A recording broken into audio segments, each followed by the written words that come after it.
Bueno, buenas noches familias, buenas noches Silvia. Hoy nos acompaña, hoy tenemos el honor y nos acompaña el día de hoy la licenciada, magíster, doctora Rocío Florentín.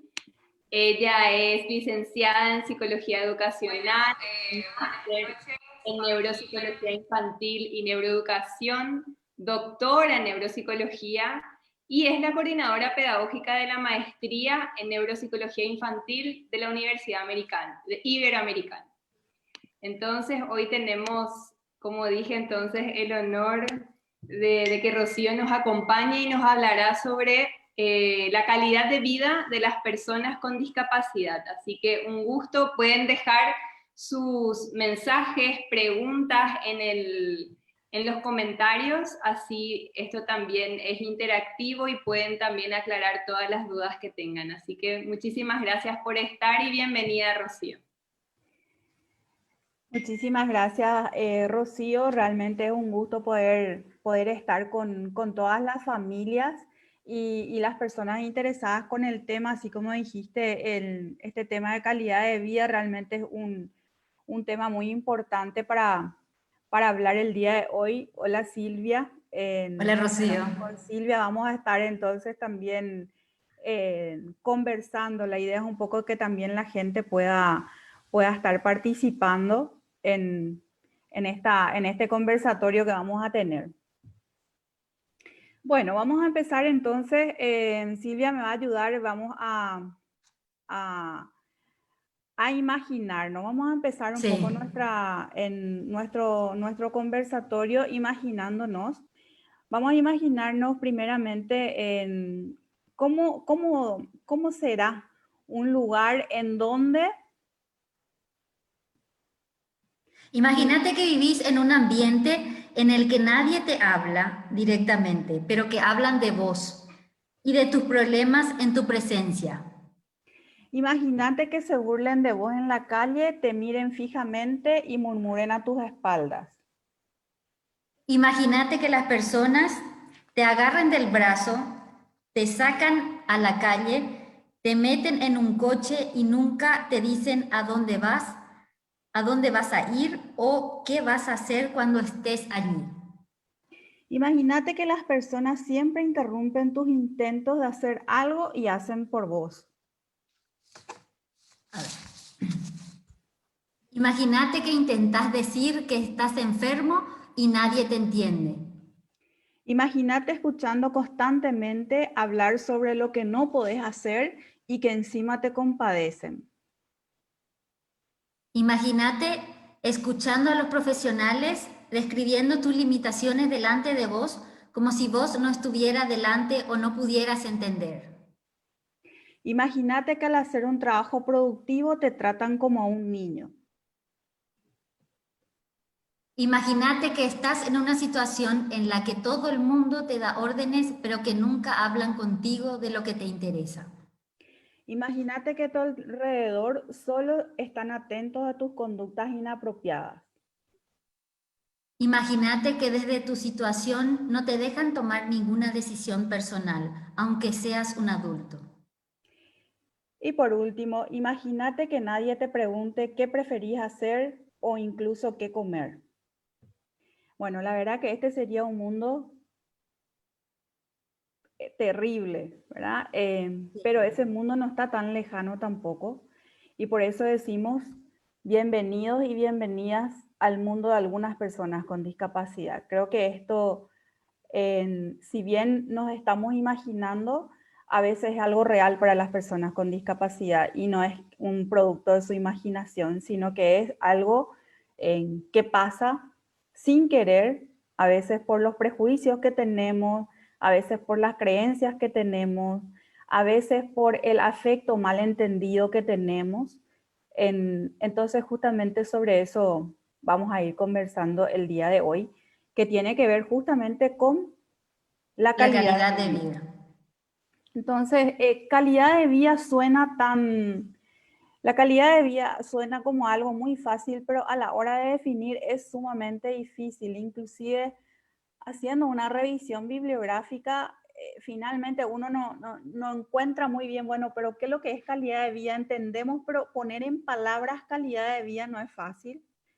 Entonces, primeramente un poco algo que tiene que ver con una definición de diccionario, por decirlo. ¿Qué es lo que dice el diccionario? Que es un conjunto de propiedades, sea en el grado que son inherentes al hecho diferencial de lo humano, es decir, aquello que nos diferencia como ser humano. Y ahí vuelvo otra vez la pregunta, ¿qué es lo que nos diferencia como seres humanos? O sea, ¿qué tiene que ver la calidad de vida con esas propiedades que nosotros tenemos que tener por ser humanos? Y entonces ahí algunos autores hablan de la capacidad de comunicarme, tiene que ver con la calidad de vida, la capacidad que yo tenga de poder manifestar, expresar mis deseos, expresar mis ideas, mis molestias, y que la comunicación no es solamente verbal, ¿verdad? Tenemos varias maneras de comunicarnos. Sí. Otro aspecto que tiene que ver el relacionamiento social. Nosotros decimos desde las neurociencias también que el cerebro es social. Es decir, yo aprendo en mi relación con el otro, yo necesito del otro también para desarrollarme. Entonces, en la relación social también es algo que diríamos tiene que ver con esas propiedades que necesitamos para hablar de calidad de vida. Otro aspecto, la autorregulación, la capacidad que tengo de poder autorregularme, la capacidad que yo tenga de poder regular tanto mis ideas como mi pensamiento. Eso tiene que ver también con la calidad de vida, en la flexibilidad, la capacidad que yo tenga de poder adaptarme a las situaciones, en que yo pueda tener recursos como para, ante una situación también tener varias opciones, que yo pertenezca a una cultura, que yo me sienta también pertenecido, que yo reconozca esos aspectos que hacen a mi cultura, ¿sí? Sí. Que yo también sienta que formo parte de una sociedad. Tiene un poco de relación en cuanto a cuando hablamos de relación social, de cómo es esa sociedad, cuáles son los valores de esa sociedad, ¿sí? Sí. Entonces estos aspectos hacen referencia a la calidad de vida, y a veces en realidad tenemos muchas veces nuestras ideas de que una persona con discapacidad, sobre todo cuando hablamos de discapacidad intelectual, muy difícil se autorregule, es una persona que siempre necesita de otro para poder, diríamos, desenvolverse. Creemos que una persona con discapacidad muchas veces no puede ser creativa, no puede dar varias opciones. Creemos que no hace falta que sepa, bueno, hay cuestiones que tengan que ver con la cultura, y ahí entra un poco el ocio, el tiempo libre, y esto me trae un poco a la memoria en el momento en que hicimos el plan de las para el Plan Nacional por los Derechos de las Personas con Discapacidad, cuando me tocó estar como ministra en la CENADI, y recorrimos el país. Y una de las preguntas que le hacíamos a las personas con discapacidad era qué derechos le parece que tienen que contemplar este plan de acción. Y ellos decían trabajo, la no discriminación, educación y salud. Pero Sí. después pareciera ser que ellos no eran dignos de otros derechos, como el ocio, el tiempo libre, el poder recrearse también. O sea, como en nuestro propio transitar y nuestra propia historia hizo que ante esta vulneración de derechos, la persona con discapacidad crea que solamente, diríamos, tiene derecho a educación, salud y, diríamos, la no discriminación y trabajo que decían. Pero como también hay otros derechos que tenemos que garantizar para que realmente hablemos de calidad de vida, que no tiene que ver solamente con eso. Sí, Rocío, yo creo que también a lo mejor las familias o las personas con discapacidad dicen, yo necesito nomás un poco de oportunidad, porque es también una forma de decir, necesito un poco de oportunidad que me dé trabajo, que me dé educación y que me dé salud ante tanta vulnerabilidad que hay, que inclusive para las personas sin discapacidad no haya como que no se le garantice lo suficientemente para gozar de ocio, de salud, de trabajo. O sea, que es como que todos carecemos, al igual que las personas sin discapacidad, de algunas cosas en nuestro país.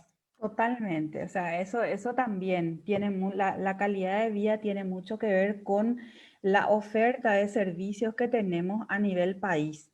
Y por Exacto. supuesto que tiene que ver eso que vos decís, y entonces es como una doble discriminación, por un lado por la propia falta y por otro lado por tener algún tipo de discapacidad que hace otra vez que sea menos accesible cuando esos servicios también no son muy accesibles, diríamos. Aunque sí es cierto que vamos teniendo avances, pero aún falta mucho porque la calidad de vida no depende solamente de la familia ni de la persona con discapacidad. La calidad de vida depende mucho de las Ujú. políticas públicas. Bueno, siguiendo entonces con eso, Sí, hablamos unos principios que tienen que ver con la calidad de vida. ¿Y a qué hace referencia estos principios? Estos principios tienen que ver con, para personas con discapacidad intelectual se componen de los mismos factores y relaciones que son importantes para aquellos que no la tienen. Porque a veces creemos luego que tenemos que hacer, como yo decía, un proyecto para la NASA cuando vamos a hablar de personas con discapacidad. O ujú, sea, pareciera ser que la calidad de vida es totalmente diferente, o la educación, o la salud, y en realidad la persona con discapacidad necesita lo que necesita una persona sin discapacidad. Sí, es cierto, con algunos apoyos y ajustes, pero no es sí. nada de otro mundo, porque a veces hay esa idea de que es algo muy difícil, de que es algo que no vamos a poder lograr y tiene que ser algo muy sofisticado para darle o garantizar los derechos a las personas con discapacidad. Y ese mito a veces retrasa mucho también el tema de algunos servicios. Se experimenta cuando las necesidades de una persona están satisfechas, o sea, a eso nos referimos cuando hablamos de calidad educativa, que yo me sienta satisfecho.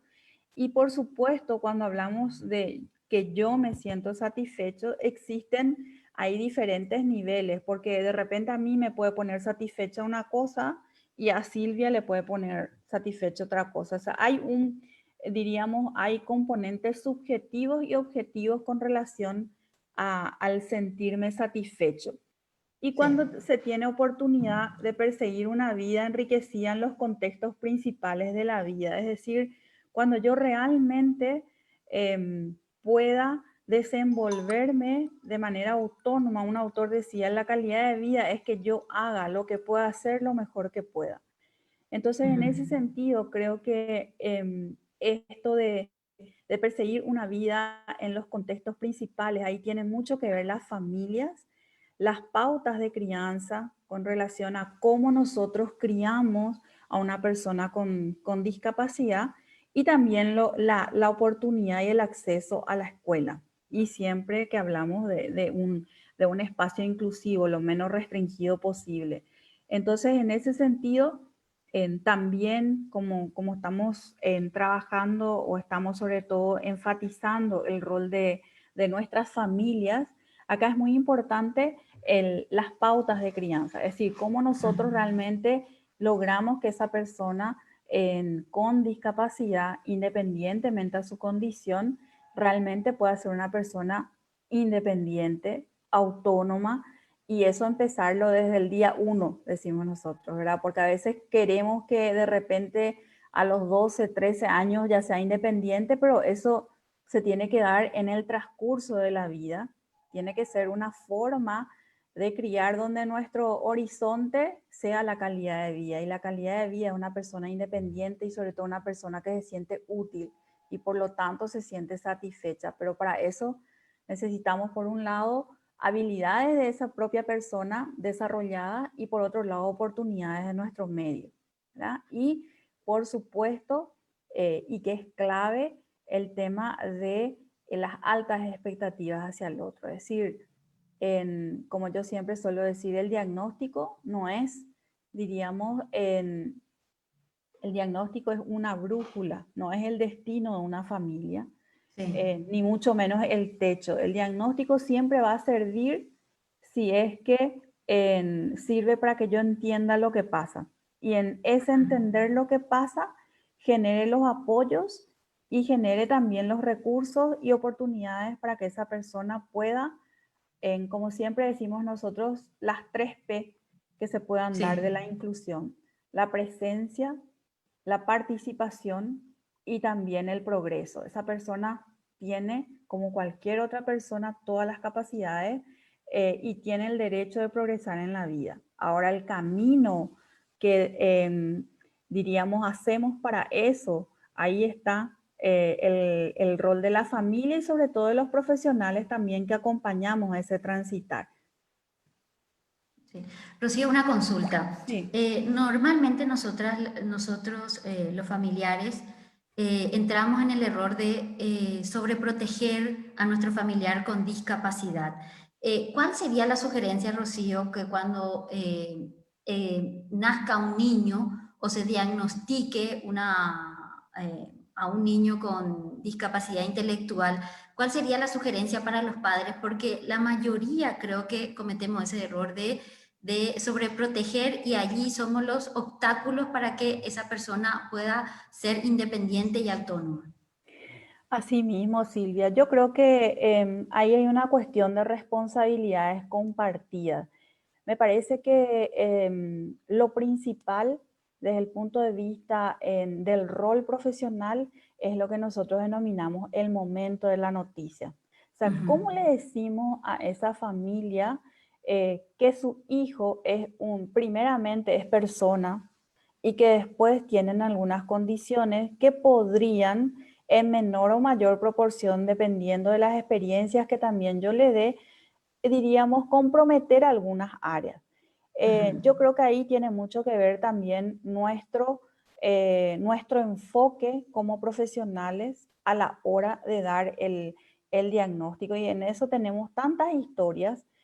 Yo creo que ahora, justamente a través del programa de desarrollo infantil temprano, se está trabajando mucho esto del momento de la noticia. ¿Cómo le decimos a un papá? Porque sin querer, si yo le digo a un papá, bueno, sabes que historias que nosotros teníamos cuando a mí me tocaba estar en el colegio como docente en aula de chicos con discapacidad, en uno de los talleres con padres, decían, bueno, ¿cómo me dijeron? Olvídate nomás de tu hijo, empezá a pensar a hacer otro porque con este no vas a lograr nada.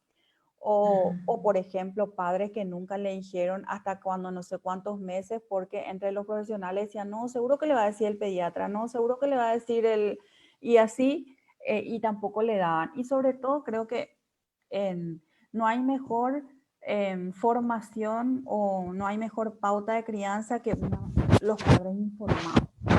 Porque Sí. finalmente un papá siempre, partimos de que un papá siempre quiere lo mejor para su hijo. Tenemos que entender también ese proceso que nosotros decimos de duelo, que es completamente esperable de una familia que esperaba a un chico sin discapacidad o sin algún tipo de dificultades. Y bueno, y vino un chico que sí tiene dificultades. Por lo tanto, eso lleva también un proceso. Y ahí es muy importante el acompañamiento a las familias. Por eso me parece importante este espacio, porque a veces Sí. nosotros queremos también que los chicos, las personas con discapacidad, tengan una crianza adecuada. Pero si yo no tengo un adulto disponible, es muy difícil. Si yo tengo un adulto que aún a los 15, aún a los 18 no se resignó, o no digo hablar de resignación, no se ajustó o no se adecuó a la nueva situación, entonces siempre hay esa tendencia de la sobreprotección, porque detrás de esa sobreprotección finalmente el mensaje es: vos no podés solo. Ujú. Y para algunos teóricos también es considerado como un maltrato por exceso, la sobreprotección. O sea, el Exacto. por defecto, que es la negligencia, el no hacerle caso, que puede pasar también, que Sí. pasa también en algunas situaciones, o por otro lado, la sobreprotección, que es realmente qué es lo que nosotros sin querer como familia hacemos cuando sobreprotegemos. Lo que hacemos es en cerrar o limitar las oportunidades de aprendizaje de esa persona. Y entonces, si no hay experiencia, no hay aprendizaje. Ujú. Aunque tengamos todas las habilidades como para poder acceder a ese aprendizaje, si no hay experiencia, no hay aprendizaje. Entonces, en ese sentido, es primordial tener altas expectativas hacia el otro, saber que el otro es más que su discapacidad, porque a veces lo que hacemos es, en vez de llamarle Pedro, le llamamos síndrome de Down. O sea, tenemos la idea de la discapacidad más que de la persona. Entonces, en ese sentido, y por supuesto, según nuestra creencia, actuamos, ¿verdad? Que según lo que Ujú. yo creo, voy a ir actuando también. Otros principios que tienen que ver con la calidad de vida es que tiene componentes, así como dijimos, objetivos y subjetivos, aquellos también, y en los subjetivos nos vamos a diferenciar porque cada uno somos diferentes, pero es Sí. primordialmente la percepción del individuo la que refleja la calidad de vida que él o ella experimenta. A veces, como yo suelo decir, a veces nosotros estamos en la disyuntiva entre las necesidades de la familia o de los padres y las necesidades de los chicos. A veces papá y mamá quieren que yo lea y escriba. Sin embargo, tal vez yo necesite primeramente otro tipo de habilidades, porque a veces yo Sí. puedo leer y escribir, pero no me pueden sacar a un parque, porque no tengo y no desarrollé habilidades para relacionarme con los otros. Y en el parque nadie me va a decir qué dice acá, o nadie me va a preguntar cuánto es 8 por 2. En el parque van a ver si yo me sé relacionar con los demás, y cómo yo me manejo, si tengo hábitos para comer. O sea, a veces también eso, diríamos, está en disyuntiva a veces en los trabajos también con la familia, las necesidades de las personas con discapacidad versus necesidades o versus expectativas de la familia. Y eso es muy importante porque siempre tenemos que trabajar las necesidades y sobre todo, siempre yo suelo decir el sentido común, aquello que nos lleva a que la persona realmente se sienta útil, que la persona realmente sienta que ocupa un lugar, ¿sí? También otro de los principios habla de que la calidad de vida está basada en las necesidades individuales, Sí. en las elecciones y en el control. Y muchas veces pasa esto cuando nosotros leíamos eso, Silvia, de que ni te preguntan qué querés comer, no, te Mm. dicen, te llevan, pero no te dicen ni a dónde te vas, ni cómo. Entonces, en ese sentido, también creo que hay muchos aspectos que tienen que ver con la posibilidad de dar oportunidades, dar experiencias y oportunidades de elecciones, que van desde elecciones, desde pequeños que se puede hacer, desde qué ropa me quiero poner, pero no hace falta de que yo ya puedo tener pensado qué ropa se va a poner mi hijo, pero pongo dos opciones como para que él vaya trabajando también la elección o el tema de las comidas. Tal vez yo ya sé que puede comer una cosa o la otra, pero igualmente pongo las dos y a ver, esta o esta, ¿cuál hacemos? O sea, hay muchas Sí. maneras también de ir trabajando esto de las elecciones, del control, porque después también en una persona que no sabe elegir o nunca tuvo oportunidades de elegir, le va a costar mucho el autocontrol o el control o la autorregulación también de sus propias acciones. Eh, Sí. y Rocío, ahí creo, quiero sí, interrumpirte un ratito, porque vos sabés que, y esto hasta a mí me ha pasado, que muchas veces o varias veces yo quise decidir por mi hermano negándole a él la oportunidad él mismo de decidir. Y yo creo que le pasa también a los padres y a otros hermanos de que nosotros, y ahí vuelvo al tema anterior, de que nosotros mismos dificultamos ese proceso de elección de nuestros familiares. Así mismo. Y eso es finalmente el mensaje que está ahí por detrás, es, ¿será que él puede elegir? Sí, Entonces yo nomás le voy a elegir porque no sabemos, y la verdad que no va a saber elegir si no le damos la oportunidad. Realmente exacto. se va a cumplir eso, no va a saber elegir porque nunca tuvo oportunidad para elegir. Em, y es un constructo multidimensional, es decir, hablar de calidad de vida no es hablar de un solo aspecto, tenemos que hablar de varios aspectos que tienen que ver con el Sí, ambiente y que tienen que ver con lo personal también. Y vamos a hablar un poco justamente de eso. Este sí. carácter multidimensional, ¿a qué hace referencia? A mis relaciones interpersonales, cómo me Ujú. relaciono con los demás, a la inclusión social, qué tantas oportunidades tengo para ir entrando a los diversos círculos sociales. Sabemos que el primer círculo social es la familia y que puede ser el primero donde yo tenga la primera discriminación también. También, sí. Esto que vos decís, no le dejo elegir, es una manera de discriminar, no le pregunto las cosas, es una manera de discriminar también esa, ¿verdad? Sin querer, Sí, pero finalmente exacto. también.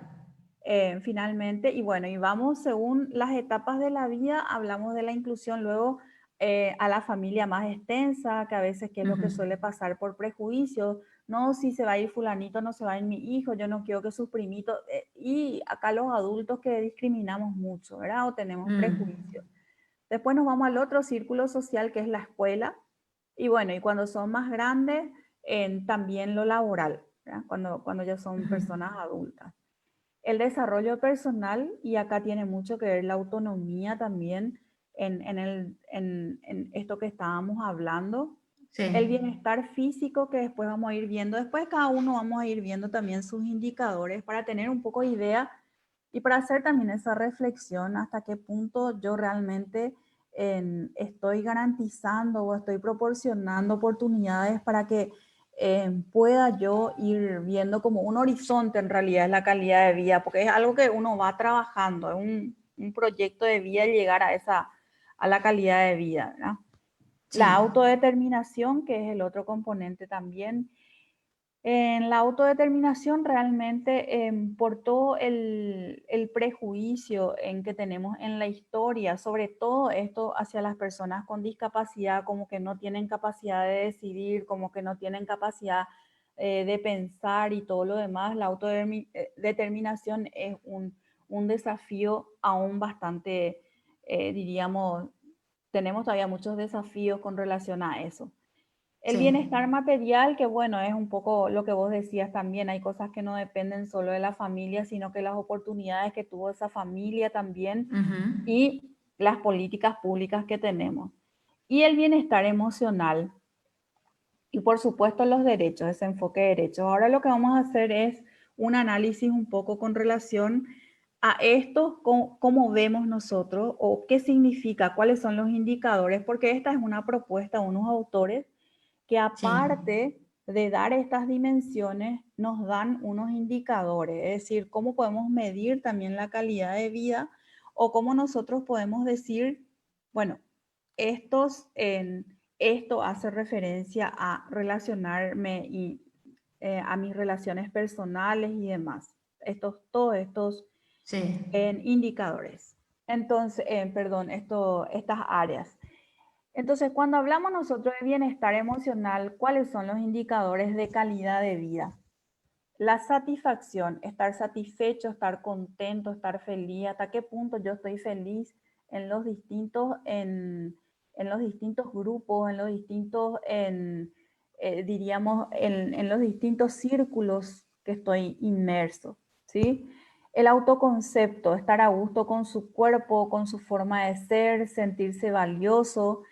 Muchas veces, inclusive, nosotros hasta negamos hablar del cuerpo con una persona con discapacidad, hablar de Mm. su cuerpo, ¿verdad? Así Nos es. parece que no va a sentir que, sin embargo, es tan importante esto de que se sientan que se sientan a gusto, que cuiden su cuerpo, también, así como dijimos, es como cualquier otra persona independientemente de la condición.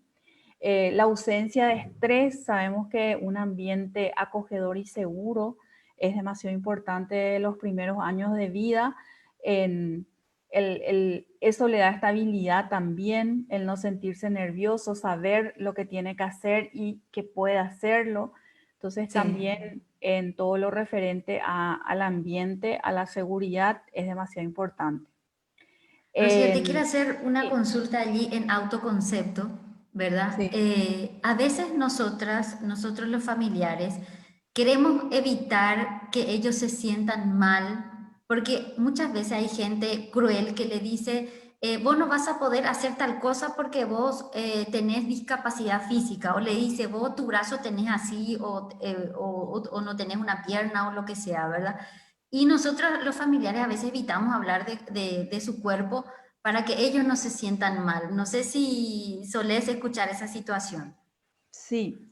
En, asimismo, Silvia, y yo creo que por eso es tan importante el trabajar con las familias, porque a veces nosotros, como vos decís, queremos evitar algunas cosas en casa que después se van Sí, afuera y duelen más. ¿Por qué? Porque no así, sabe cómo manejar esa situación. sí, Entonces, en esto de estar a gusto, nosotros hablamos mucho de lo que es el sentido de realidad. ¿Qué me pasa? ¿Verdad? ajá, Entonces, justamente eso, yo tal vez no evite que alguien se burle de mí, pero no me va a ser tan, a ver, como siempre alguien decía, en casa es más, son menos dolorosas las zancadillas que en la calle. ujú, En el sentido de que sí es importante esto de hablar también de la dificultad. Es decir, nosotros desde el paradigma de la inclusión decimos que de las diferencias es natural ser diferente. ujú. Entonces hay que naturalizarlas también, porque a veces, y me suele pasar también a nivel escolar, que dice, no, yo estoy trabajando súper bien porque nadie no se da cuenta. En realidad, la idea no es que nadie se dé cuenta, y aparte que solamente nosotros los adultos creemos que nadie se da cuenta, porque los chicos después en el Mm, recreo le dicen y le dicen a la salida o en otros espacios. O sea, exacto, sí. en ese sentido, sí es un aspecto que hay que trabajarlo y con total naturalidad. Tenemos nomás muchos miedos y eso que vos decís, como familia no queremos herir, pero a Mm, veces también eso hace que después le duela más cuando otros le dicen, ¿no? sí, eso es cierto. En relaciones interpersonales, cuando hablamos de calidad de vida, estar con diferentes personas, disponer de redes sociales, esto también es, por eso es que tenemos que trabajar las habilidades sociales, porque a veces sin querer, cuando no trabajamos las habilidades sociales, el cómo relacionarnos con los demás sin querer, la propia familia pone esa etiqueta y entonces dicen, no, porque no se porta, porque no se lo va a invitar al cumpleaños, no pueden salir. Hay padres que no salen porque dice que su hijo no se puede regular y entonces terminan no saliendo los padres, el gran impacto a los hermanos con discapacidad, que es otro tema también. Entonces, sin querer, a veces nos adecuamos a las conductas desadaptativas en vez de que el niño se adecue a las conductas adaptativas. Entonces, Ujú, eso cada vez le aleja más de lo social, ¿verdad? Y sí, finalmente somos seres sociales. Finalmente, el que no se relaciona, eh, no podemos hablar de calidad de vida de alguien que no se relacione con los demás cuando uno de los principios es que somos seres sociales, ¿no? sí, En tener relaciones satisfactorias, tener amigos, familiares, llevarse bien con ellos. Y para eso, y eso se aprende. O sea, el relacionarme y relacionarme de manera adecuada, en eso se aprende y también eso es importante que se intencione. O sea, no es sí. que cuando nosotros hablamos de discapacidad intelectual, también tenemos que saber y que tal vez en otro momento podamos tocar en cómo funciona cognitivamente una persona con discapacidad y por qué es necesario repetir algunas cosas, qué necesitamos para realmente garantizar que algunas conductas se consoliden, ¿verdad? Ujú. Entonces también eso es importante a la hora de intencionar esto de las habilidades sociales, ¿sí? Sí, El bienestar material, que también hablábamos del estatus económico, disponer de los ingresos suficientes y bueno, y eso realmente no está muy a mano o únicamente de la familia. Tenemos, bueno, nosotros sabemos también por estudios el círculo de la pobreza y la discapacidad, ¿verdad? Es Sí. decir, como la persona con discapacidad no tiene, nace una persona con discapacidad, al no haber todos los servicios a nivel país, hay alguien que se queda sin trabajar porque tiene que atender a ese chico y empieza el círculo, no accede a educación, por lo tanto después no hay posibilidades que acceda a trabajo, acceda al trabajo porque no tiene habilidades y bueno, entonces el círculo, diríamos, vicioso de la pobreza y la discapacidad, que evidentemente Eh, eso dista mucho de una calidad de vida.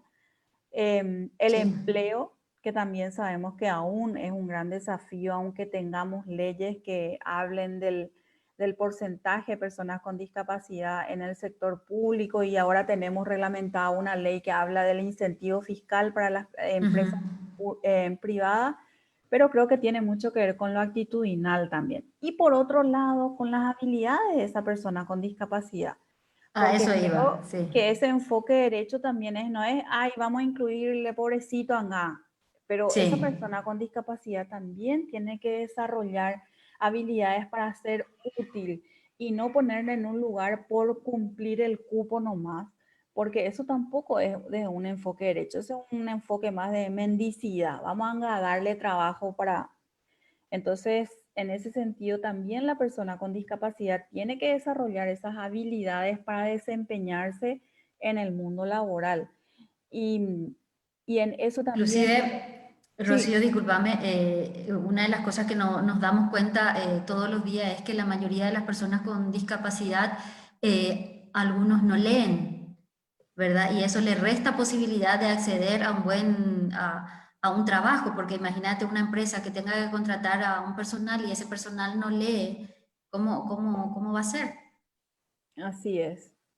Y bueno, y eso viene del círculo vicioso, como decimos, al no tener acceso a la educación, eh, tampoco se pudieron desarrollar algunas habilidades. Pero acá lo Sí, fundamental, enfatizando el rol de la familia, también es que tantas habilidades sociales desarrollamos también, porque a veces los chicos leen, escriben, pero no quieren cumplir instrucciones, por ejemplo.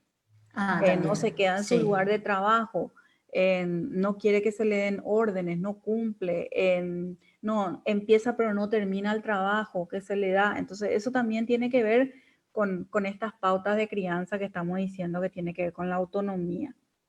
La sí, vivienda, que también tiene que ver con una vivienda confortable, donde se sienta a gusto y cómodo, y bueno, eso sabemos que también depende mucho de las situaciones del medio socioeconómico en donde nos encontremos y las posibilidades que tengamos desde lo social. El desarrollo personal, la educación, y hablamos nosotros de educación inclusiva, ujú, de acceder a títulos educativos en donde nos enseñen cosas útiles e interesantes, dice, es decir, que realmente sean cosas prácticas las que tienen que ver con esta educación que sea funcional. Aunque tenemos todavía nuestras dudas con la propia educación, diríamos, chicos sin discapacidad con lo que dicen los estudios, pero igualmente una educación que realmente nos sirva para la vida es la idea. La competencia personal es disponer de conocimientos y habilidades sobre distintas cosas que le permitan manejarse de forma autónoma, que yo creo que eso es lo básico, la autonomía en llevar a cabo actividades de la vida diaria, bueno, el poder definir qué le gusta, qué no le gusta, el sí, poder tener un hobby, el poder tener un lugar para de esparcimiento, poder relacionarse con los demás, eso tiene que ver con la competencia social. Es decir, la competencia también, por un lado, la educación que nos va a dar la competencia académica y la sí. competencia personal que tiene que ver con las competencias más sociales, ejecutivas, que yo pueda planificar algo, pueda llevar a cabo, pueda monitorear, que es tan importante el monitoreo, el ver si estoy haciendo mal o no.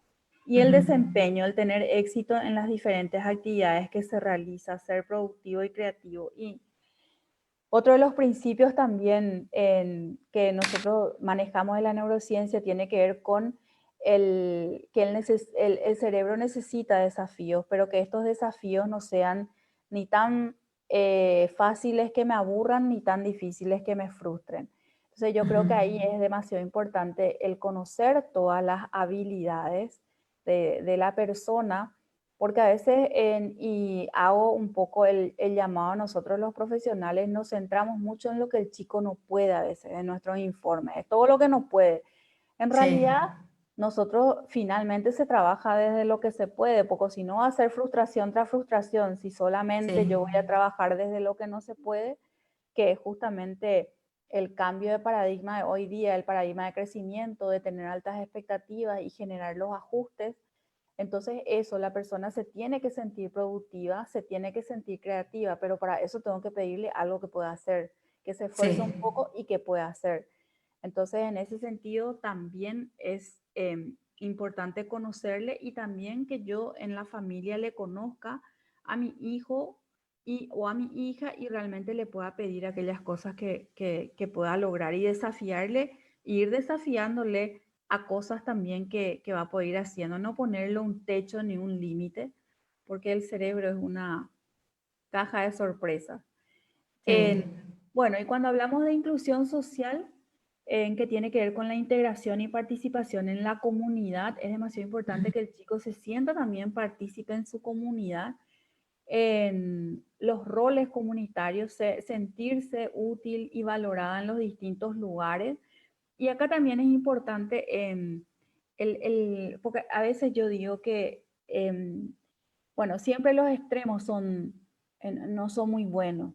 A veces en este tema de creer, o no digo de creer, sino que como que forzar en todas situaciones, no tiene que estar porque tiene discapacidad, no tiene que estar acá, tiene que estar allá, tiene que... la persona con discapacidad, así como cualquier otra persona, no tiene por qué estar en todos los espacios, tiene que estar en el espacio que quiera, así como una persona sin discapacidad no acuda a todos los espacios, pero a veces parece que tenemos, y finalmente parece como un estandarte, hay algo y tiene que estar la persona, hay otra cosa, tiene que estar. Dejemos que decida también en qué le gusta estar, y no porque a veces suele ser una expectativa nuestra, o sea, yo quiero que esté, o yo quiero, no sé, eso ya tiene que ver a veces con las expectativas más de la familia que con el propio chico que a veces ni le gusta estar ahí, pero está.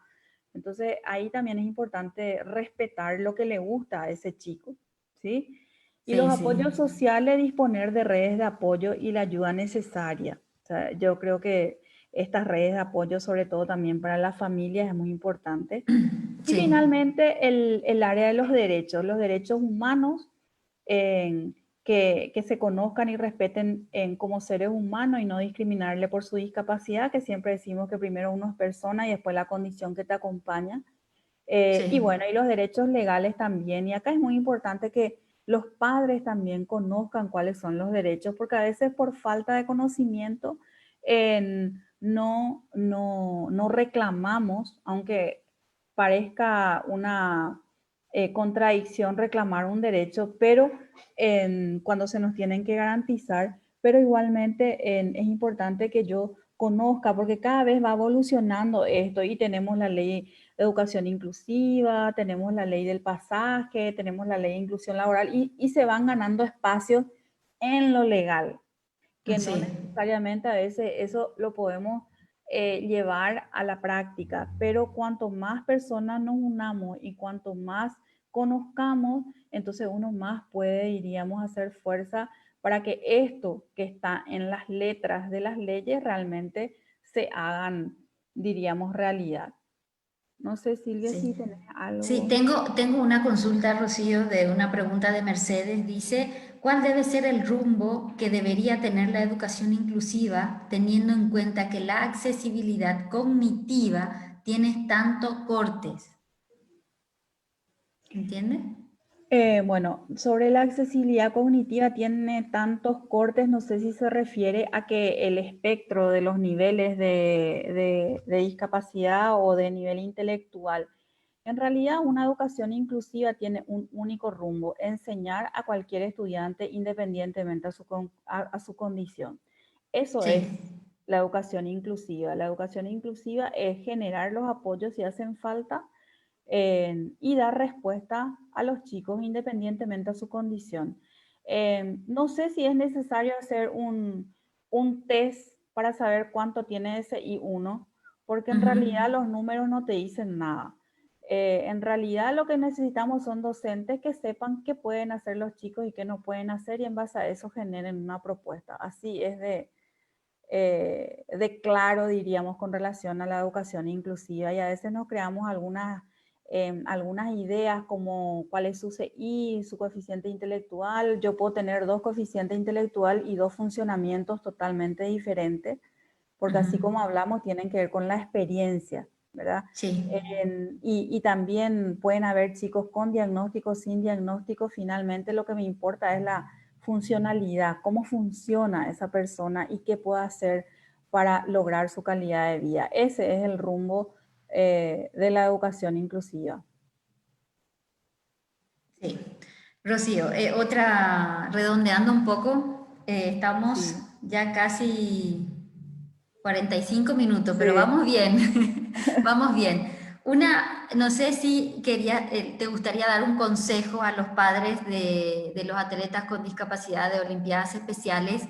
Sé que la mayoría a veces cometemos errores así sin querer con nuestro familiar y intervenimos mucho en la independencia de ellos. Yo suelo escuchar que, por ejemplo, algunos padres dicen, si yo no me voy a tal lugar, él no se va a ir, ¿verdad? ¿Qué le dirías vos a aquellos padres que le den un poquito más confianza a su hijo con discapacidad, a sus atletas? Así mismo, yo creo que así como estuvimos viendo las áreas y los indicadores, me parece que una gran propuesta es la oferta que tenemos desde Olimpiadas Especiales para ir hacia ese horizonte de la calidad de vida, pero necesitamos la oportunidad de los padres y necesitamos que ellos crean en sus hijos, porque cuando Ajá, yo no le brindo una oportunidad a mi hijo, es finalmente porque no creo en él.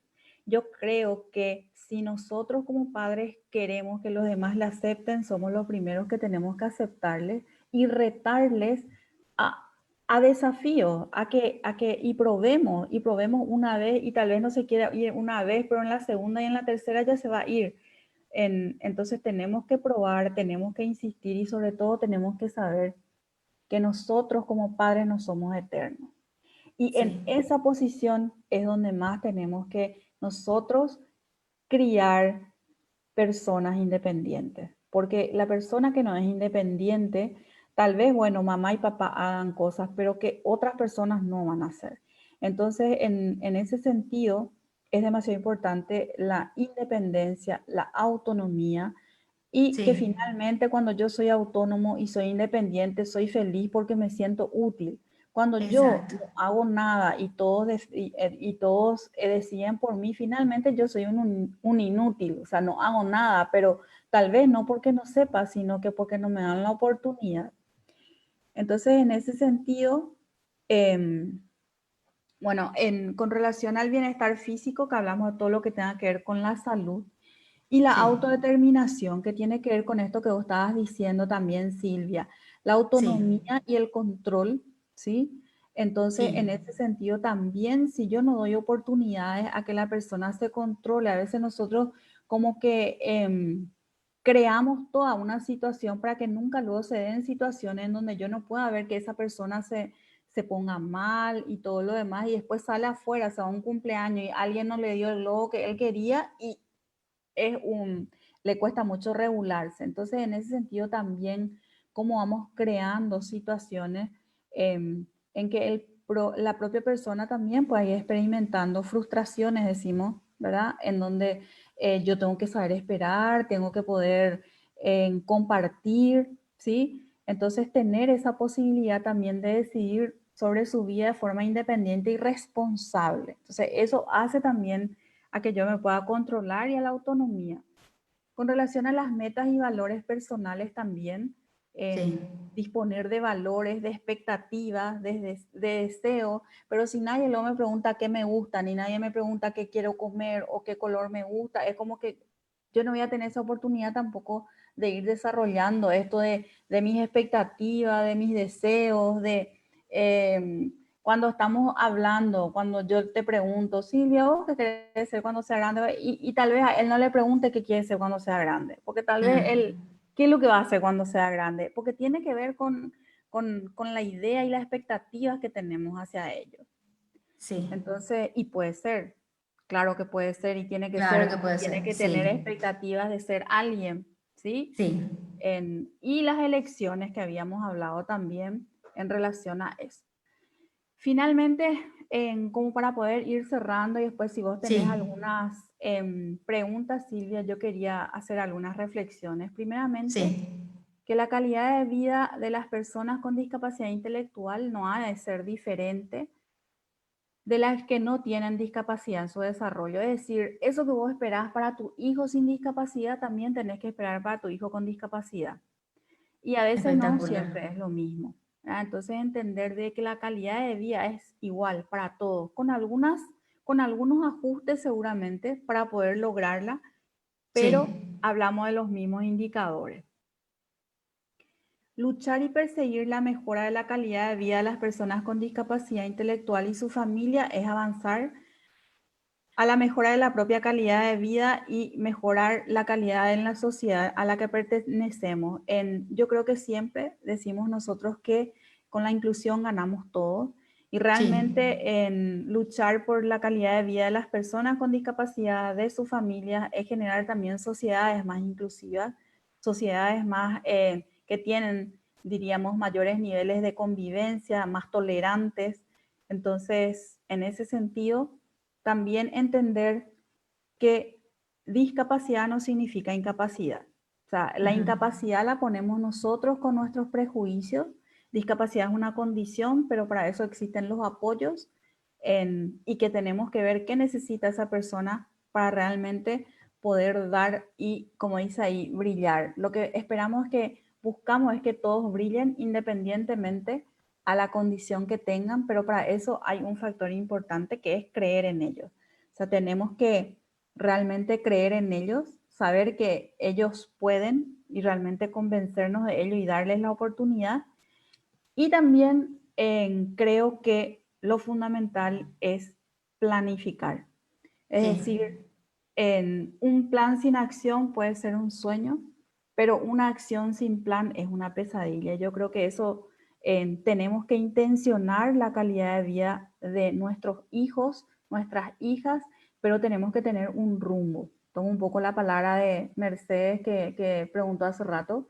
Tenemos que tener un rumbo, tenemos que intencionar ciertas cosas sí, porque no se van a dar de la nada, ¿sí? sí. Entonces yo quería cerrar con eso. No sé, Silvia, si tenés alguna Sí, pregunta. hay otra cosa también, Rocío, que solemos, que nos suele pasar a las familias, de que no aceptamos que nuestro familiar con discapacidad haya crecido. Le queremos tratar siempre de niño.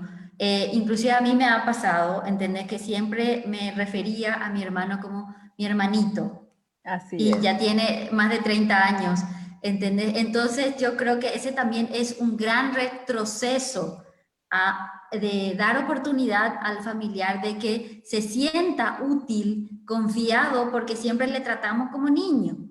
Así mismo. Entonces, eso, a veces, y tenemos esa dicotomía, porque decimos mi hermanito, pero después en algunas situaciones, cuando me enojo, digo, ¿cómo lo que no sé si ya sos grande? Ah, Pero exacto. por lo general le tratamos como mi hermanito. Entonces, eso es doble mensaje. Y cuando estamos hablando de una persona con discapacidad, donde se tienen que dar ciertas condiciones en la comunicación, ser claros, sencillos, frases cortas y sobre todo que Sí, no sean ambiguas, en nuestra pauta de crianza, que creemos que son unos eternos niños, de repente un día amanecemos que queremos que sean adultos, pero eso realmente es un proceso y es muy importante que uno se dé cuenta de eso, así como vos decías, a veces nos damos cuenta de eso, pero en la crianza tenemos que ir, siempre tenemos que tener como parámetro qué se espera para un adulto, qué hacen los adultos por lo general, y en base a eso como que ir generando las capacidades y las habilidades también para esa persona. Sí, buenísimo. Bueno, Rocío, llegamos a los 54 minutos de exposición espectacular. Me encantó, una buena audiencia. No bajó en ningún momento tu audiencia, te cuento. Así que muchas gracias, Rocío, muchísimas gracias. Esperemos desarrollar otro tema muy pronto, ¿verdad? En la semana. Así que nos despedimos de la familia, de vos. Muchísimas gracias de nuevo y hasta la próxima. Gracias, Silvia, gracias a todos. Gracias.